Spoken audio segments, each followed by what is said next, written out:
Não, aí já é uma outra história, aí já é uma história até interessante isso, porque eu trabalhava no Centro de Cultura Camilo de Jesus Lima, em Vitória da Conquista. E trabalhava lá como assistente de iluminação cênica, né? Tinha o Fernando Guerreiro, mas não é o teatrólogo não, é o Fernando Guerreiro, o produtor, e ele também era eletricista e era iluminador profissional, é designer, ele hoje é designer, Fernando, e arquiteto, né? Design de interiores, é um menino interessante, foi meu colega. Então o que acontece é que eu trabalhava no Centro de Cultura, e aí um dia eu cheguei lá no Centro de Cultura, tinha embaixo do telefone público, tinha uma produtora, uma menina sentada, uma moça sentada, produtora, com uma mesa assim, que a diretoria, é meu padrinho, o Ricardo Benedictis, meu padrinho havia cedido por cortesia para ela ficar ali para fazer inscrições, né, de um workshop de interpretação para TV e cinema que iria acontecer logo ali alguns dias. E a menina foi na frente, a produtora, para fazer as inscrições e pegar a pauta, fazer a divulgação, enfim. Aí eu cheguei, eu trabalhava lá, eu cheguei e encontrei aquela moça lá com algumas pessoas esperando fazer as inscrições, e tinha um material, naquela época tinha um material publicitário, né? Um material de divulgação assim em cima da mesa, espalhado, folder, vídeos, coisas, né? Fichas de inscrições e tal. E tinha uma espécie de álbum, não me lembro se era um álbum, se era um cartaz, que tinha um cartaz assim, né? De uma Rada Zaveruccia, na época ela assinava assim, ela tinha acabado de fazer uma novela chamada Renascer, aquela do Cacau, né? E gravada até em Ilhéus, uma parte no sul da Bahia e no Rio de Janeiro. Então ela estava lá para fazer esse workshop, ela tinha acabado de fazer essa novela, estava bombada, né, na mídia, então ela estava fazendo pelo Brasil todo esses workshops, esses treinamentos e tal. E a menina chamava-se Yara, esqueci o sobrenome dela, mas é gente boa, conheço ela. Aí a Yara estava lá para fazer Yara Santana, o nome dela. Estava lá para fazer as inscrições. Eu cheguei e vi aí tinha uma foto grande da Sara Jane, da Rada com a Sara Jane. A Sara Jane também tava sucesso total. Aí ela, assim, bem maquiada, tal, uma foto bonita. Eu falei, que coisa linda, que boca linda, que mulher linda essa. Eu vou casar com essa mulher. Aí a galera deu risada, eu vou pegar essa mulher, aquela coisa, tal. E de que dia é que essa menina vem para aqui? Ela disse assim, no dia, faltavam uns 20 dias, eu não me lembro bem a data assim, isso tem muito tempo. Aí eu peguei e fiquei na expectativa, né? Não entrei em detalhes se era casado, se era, não entrei. Eu falei brincando até, mas um brincando que no fundo se mexeu comigo, aquela porra daquele sorriso, aquela cara bonita, aquele olho lindo. Falei, porra, aí passou. E eu na expectativa para ver qual era. Quando foi próximo a vinda da equipe para cá, esse meu padrinho, que era diretor do Centro de Cultura, ele tinha uma rádio, chamava Rádio Cultura, em Vitória da Conquista, e tinha alguns jornais, um jornal Tribuna do Estado, e tinha um jornal Tribuna de Conquista, jornal Opinião, ele é jornalista também. Aí, político e jornalista.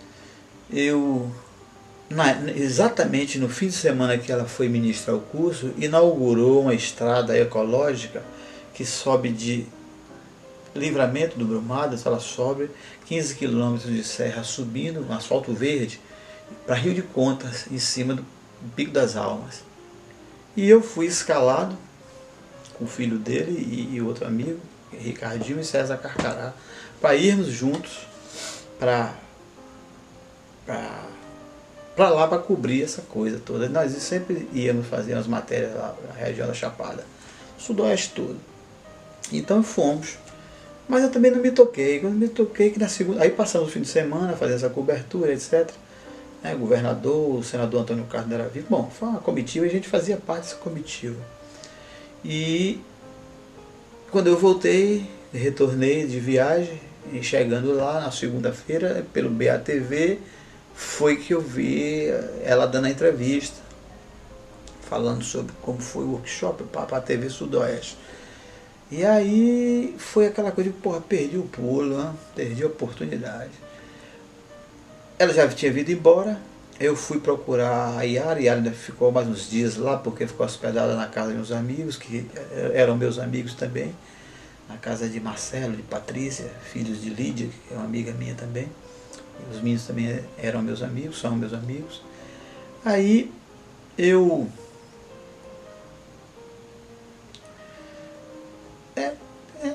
passou, perdi o pulo e tal, perdi a oportunidade. Aí a Nancy é maluco, menina, ela é casada e tal, tem uma filhinha, etc e tal.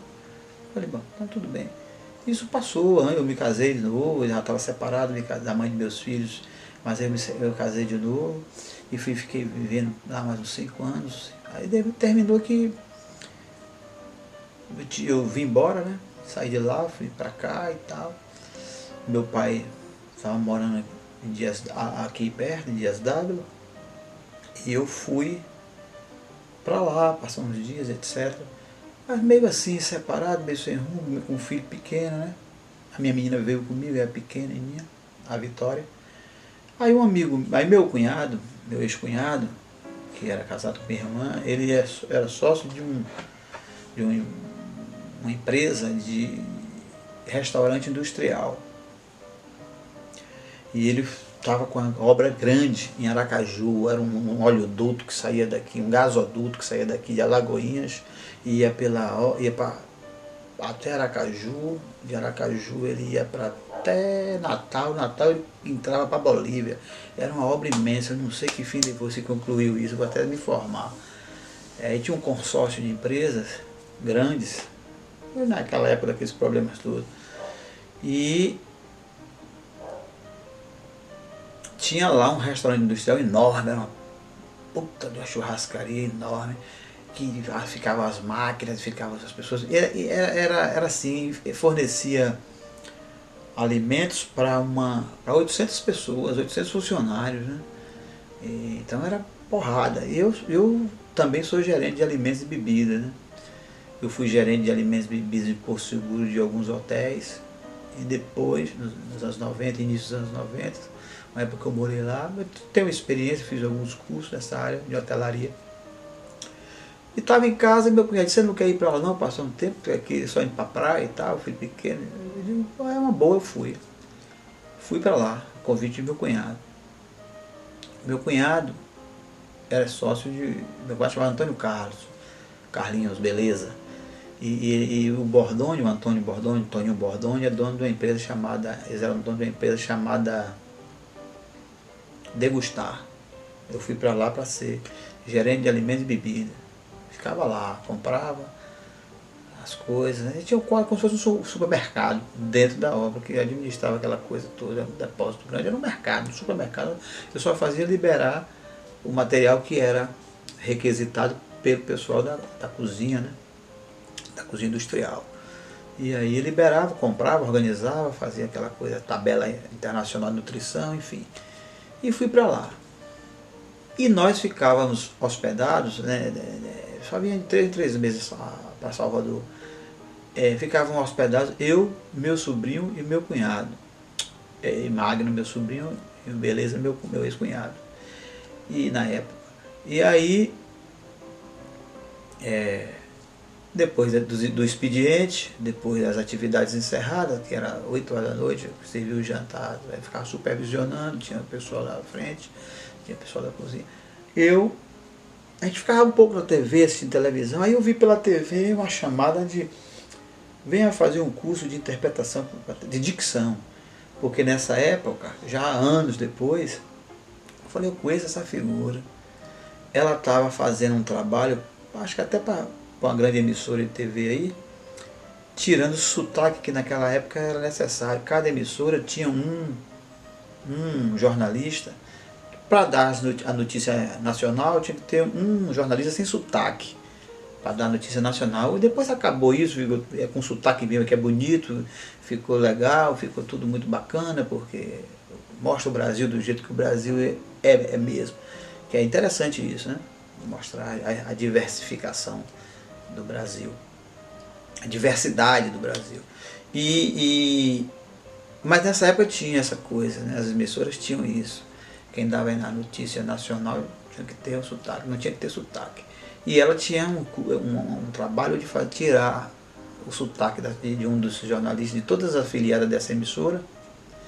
E ela dava aula, mas não era só para o pessoal, ela dava aula, estava contratada para fazer esse tipo de trabalho, mas ela fazia uns workshops curtos também, de interpretação para TV e dicção, essas coisas.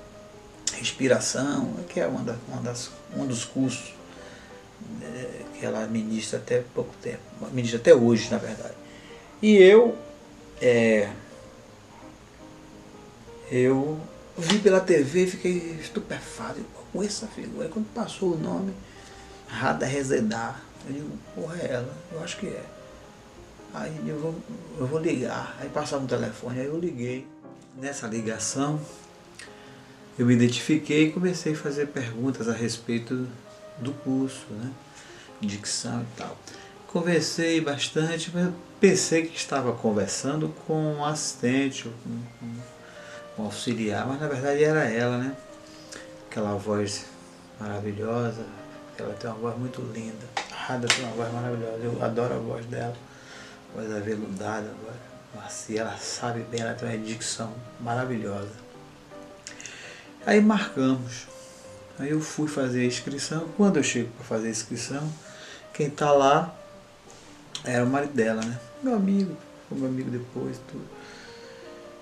Mas aí eu faço a inscrição e ele diz, e aí rapaz, por que você está aqui? Está fazendo o que por aqui?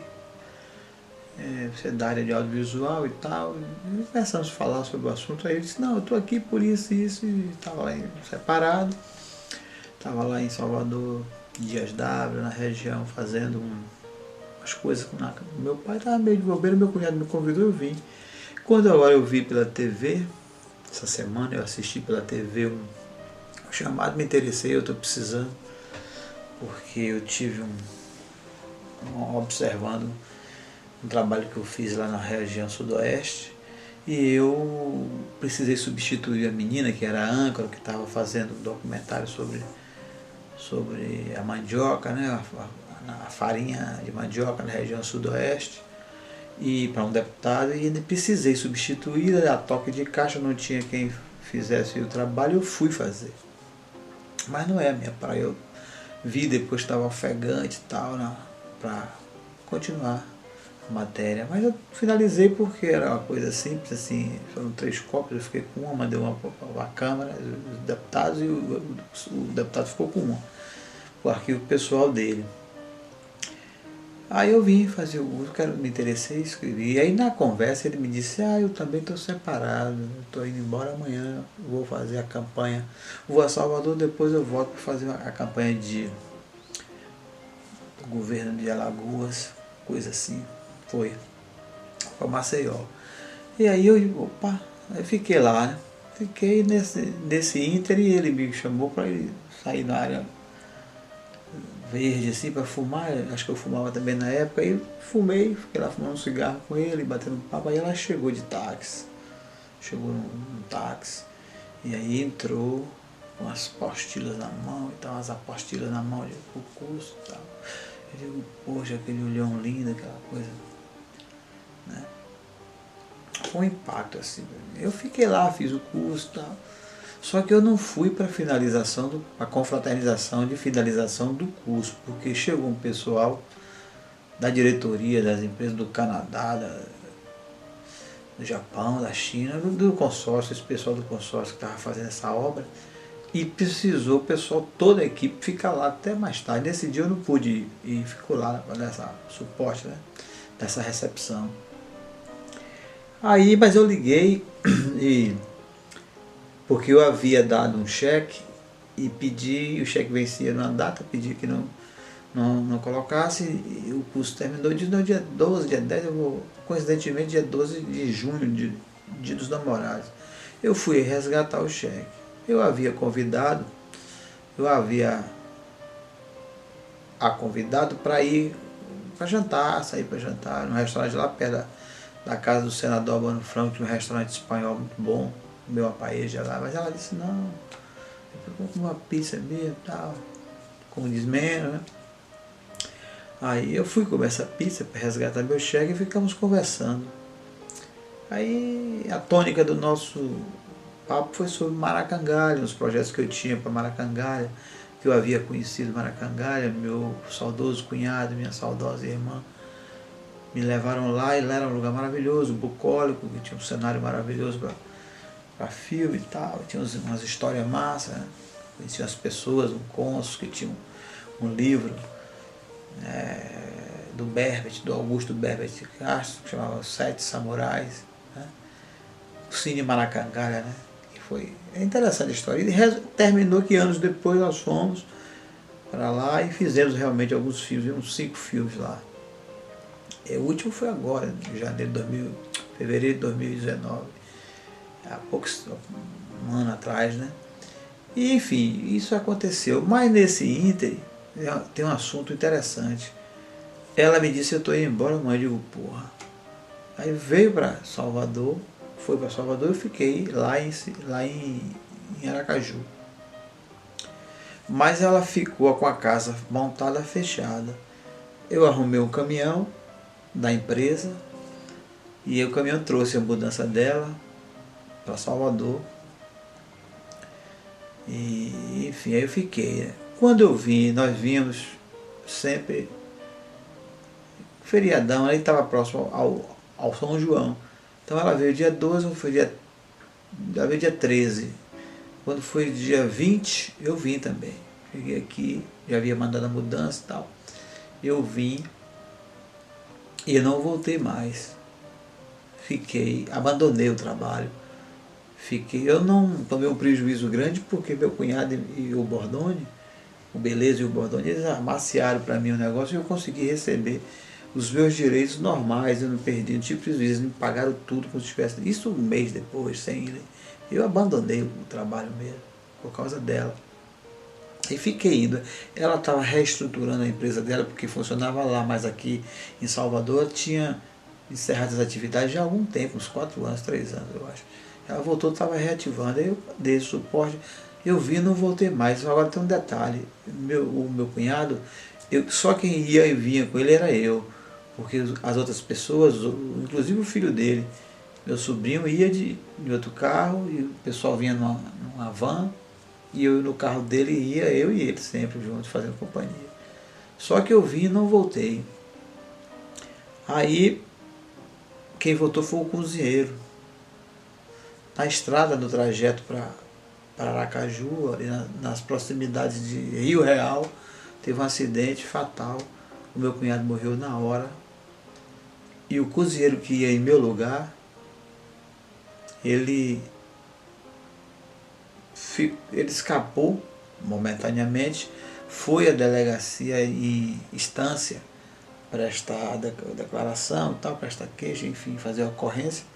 Lá sentiu dores internas, né? Ele deu uma hemorragia interna e foi socorrido imediatamente, mas chegou no hospital sem vida, morto. Teve um problema no pulmão, furou o pulmão e entrou. Teve um problema sério de respiração. Morreu asfixiado com o próprio sangue, entrou no pulmão. Foi um desastre, quer dizer, ele estava no meu lugar voltando. Eu fiquei aqui, coisas do destino. E aí comecei a ir e vir para Salvador, né? Dava suporte a ela estava reabrindo a empresa dela, era ali em frente ao Beco do França, vizinho ao restaurante Salvador dali, era uma escola de inglês, e funcionava lá nessa escola de inglês, a escola de TV e cinema. E ficamos, começamos namorico e tal. Mas só que havia deixado uma cachorra box lá em Aracaju, uma cachorra chamada Nala, que era da filha dela. E aí nós fomos lá buscar essa cachorra e voltamos. Foi lá que aí aconteceu, 1 mês ou 2 meses depois, uns 3 meses depois, foi em agosto, mais ou menos, nós fomos lá. Aí voltamos já namorando, aí ficamos juntos 15 anos. E nesse período teve coisas maravilhosas, tiveram coisas maravilhosas. Eu agradeço muito a Rádia, ela me ajudou a criar meus filhos. Minha filha tem a mesma faixa etária da filha dela, foi pequena. Nós tínhamos uma família atípica. Era ela, a filha dela, eu, minha filha, depois o meu filho que veio morar conosco também quando a mãe morreu em São Paulo de câncer do pulmão. Aí ele veio ficar com a gente em 2010, ficamos juntos. Depois os meninos cresceram, ficaram adolescentes, cada um tiveram suas opções de vida e tal, né, sua independência. Aí ficamos. O João foi morar com os avós, até para cuidar, né? Vitória saiu de casa, foi morar só, trabalhar, ter a independência dela, namorar, enfim. E ficamos nós. E aí também houveram momentos maravilhosos e momentos tristes, houveram coisas que foi bastante prazerosa, coisa bastante desagradável, coisa normal de qualquer relacionamento. Mas vários desentendimentos, muitos, a grande maioria causado por mim, meus deslizes, meus devaneios, minhas loucuras. Porque eu nunca fui uma pessoa muito certa, mas também nunca fui uma pessoa muito ruim. Nunca fui uma pessoa ruim. Falo isso porque eu tenho convicção. Mas eu sempre quis acertar. E as coisas erradas que eu fiz só prejudicavam a mim mesmo. Não é verdade? E também a meus filhos, de certa forma, e a família, a responsabilidade. Porque foram coisas assim, horríveis que eu não nem a fim de falar agora. Um outro momento eu até falo, eu não tenho problema com isso. Mas aconteceu dessa forma. Depois que eu nós viemos para cá, moramos uns meses, 2 meses de SW, depois nos mudamos para Lauro de Freitas há alguns anos, depois Salvador, ali no Rio Vermelho, depois mudamos para Lauro de Freitas de novo, ficamos lá um tempo, e agora estamos por aqui. Nós estamos agora igual a Jean-Paul Sartre e Simone de Beauvoir. Ela na casa dela com a filha dela, eu em minha casa com meus filhos, mas nos vemos sempre, conversamos sempre, somos parceiros de trabalho. Quando sentimos saudade nos encontramos e ficamos bem.